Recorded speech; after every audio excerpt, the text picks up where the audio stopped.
I am very privilege कि मैं इन बच्चों को पढ़ा रहा हूँ। मेरी किस्मत बहुत अच्छी है और ये ऐसे बच्चे हैं जो नाव चलाते हैं, नारियल बीनते हैं और जबरदस्त टैलेंटेड बच्चे हैं। -1/1 जोरदार तालियां हो जाए। Very good.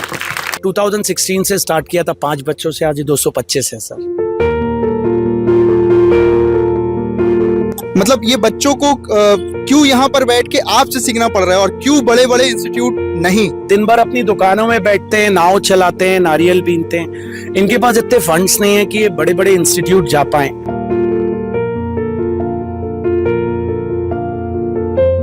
लोगों को बड़े बड़े इंस्टीट्यूट में एडमिशन नहीं मिलता, लेकिन और मिलता भी है तो उनके में वो टैलेंट नहीं होता। लेकिन यहाँ के जो बच्चे हैं ना, ये बहुत ज्यादा टैलेंटेड है। बाय द ग्रेस ऑफ मां नर्मदा एक दिन इनमें से एक IAS IPS निकलेगा जरूर और घाट का नाम, नर्मदा मैया का नाम, जबलपुर का नाम रोशन करेगा सर।